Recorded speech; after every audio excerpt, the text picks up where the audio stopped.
Nos vamos a Chile, 2 días de represión de gente que pide un plato de comida. Estamos en comunicación con Beatriz Sánchez, ex candidata presidencial, dirigente del Frente Amplio chileno y además periodista, colega. Beatriz, buen día, ¿cómo estás? Hola, buenos días, ¿cómo están ustedes? Bien, bien. Bueno, muchas gracias, Beatriz. Pero bueno, siguiendo con mucha preocupación lo que está pasando en Chile, ¿no? Porque ha sido muy contradictorio el gobierno de Piñera, que subestimaron el ministro de Salud diciendo, bueno, es un bichito bueno, malo, que se puede transformar en bueno, y ahora tienen una situación al borde del caos, ¿no? Sí, creo que ustedes hacen varios comentarios muy interesantes respecto a los triunfalismos y a cómo mirar las cifras y que se adaptan bien a lo que hemos vivido en Chile en los últimos 2 meses o en las últimas, 10 semanas. Tiene que ver también con, y aquí hablo no con el conocimiento pleno, sino escuchando, y creo que es lo que le hace falta al gobierno, ¿no? Menos soberbia y escuchar más a los especialistas, y que lo han venido diciendo en Chile por lo menos desde el primer momento. Las sociedades médicas, las sociedades epidemiológicas, le falta escuchar más, abrirse más. Y aquí también a los sectores sociales, a los sectores políticos, a propósito de lo que venía, y evitar los triunfalismos. Efectivamente, nosotros lo que fuimos viendo era el ejemplo que venía de afuera, o sea, lo que estaba pasando en Europa, lo que venía pasando, primero en Asia, después en Europa, y la idea era empezar a prevenir acá, qué es lo que podía pasar con la llegada del coronavirus a Chile.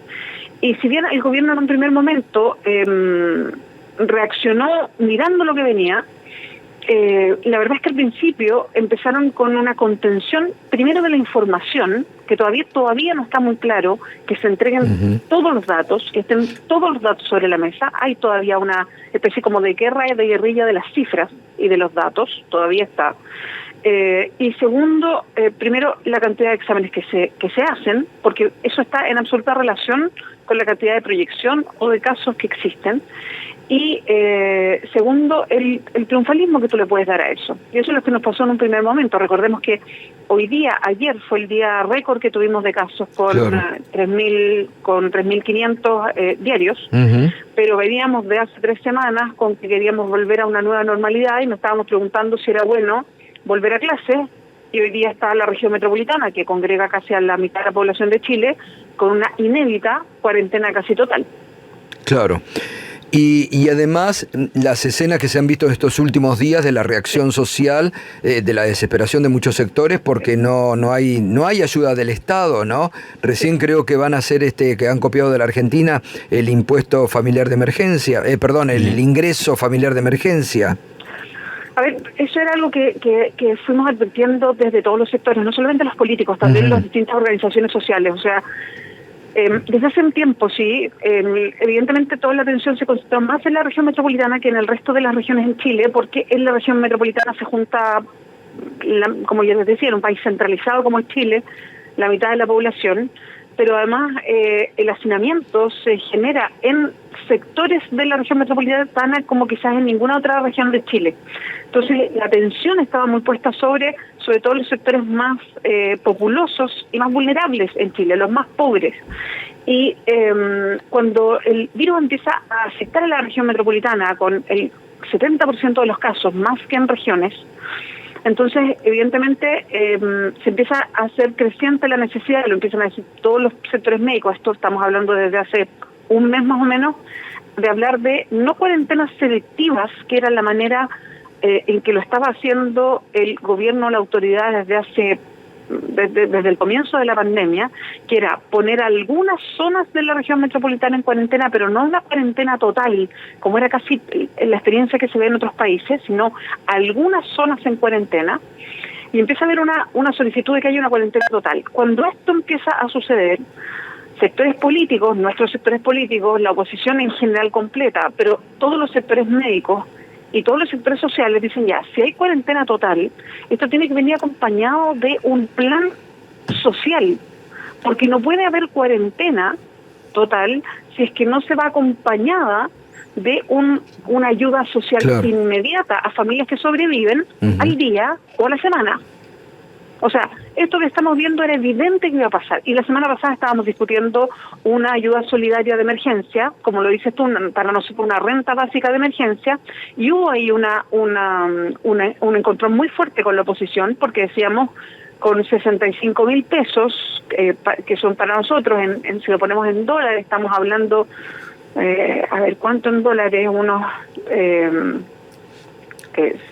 ¿Cuánto es? $600, un poco menos, $500, no sobrevive ninguna familia. Claro. Sí, no, sí, menos, perdón, con $60 no sobrevive ninguna familia.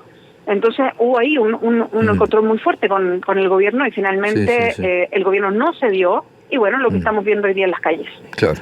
Bien, y digamos, están al borde del colapso sanitario porque no han tomado tampoco prevención y no están las capacidades sanitarias del país, ¿no?, para afrontar lo que ha sido un registro récord. Bueno, siempre hemos tenido una capacidad sanitaria, todos los hospitales públicos en Chile siempre están al borde del colapso en los inviernos en general. Nosotros tenemos una salud privatizada en Chile, que deja a la salud pública siempre en los inviernos de manera muy sufre mucho, está siempre al borde del colapso, y si bien se fue reforzando a propósito de la pandemia, la idea siempre fue de mantener los casos, no sé, me imagino que ya todos nos hemos vuelto un poquito expertos, ¿no?, en esta jerga de la pandemia, de aplanar la curva, de que todos los casos no sean al mismo tiempo, para que efectivamente no se genere este efecto de que se colapse todo el sistema.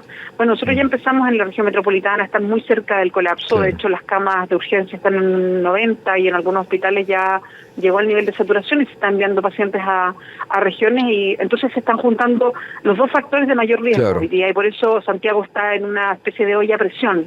Está muy cerca del colapso sanitario y hay un colapso social que se nos junta con el estallido que veníamos de eso y justo se junta con la pandemia, ustedes ya lo saben, con una suerte de continuación del estallido social, pero ahora por efectos aún más terribles, que es algo que no habíamos visto, creo, en la capital quizás desde la época de la dictadura, que es que la gente diga, no tengo para comer. Claro, totalmente. Bueno, Beatriz, muchas gracias por mostrarnos esta realidad. Fuerte abrazo desde Argentina. Sí, un abrazo también y qué increíble cómo estamos hablando y cómo nos unen los mismos temas en los medios de comunicación, lo que está pasando en el continente. Chao, gracias. Beatriz Sánchez, colega, ex candidata presidencial, dirigente del Frente Amplio chileno. La realidad. ¿Escucharon, no? Sistema de salud privatizado, los problemas que hay cada invierno ahora acrecentados por al borde del colapso Santiago de Chile, sin respuesta por parte del Estado. Tratando de proteger la economía sin hacer la cuarentena, terminan ¿cómo? Con cuarentena y con la economía destrozada. Esto es un replanteo de la sociedad chilena de votar algo. Bueno, obvio. Porque esto antes de la cuarentena, o sea, recordemos cómo estaba Chile. Por supuesto. La cantidad de reclamos de la sociedad, de la atención de un gobierno que les da la espalda.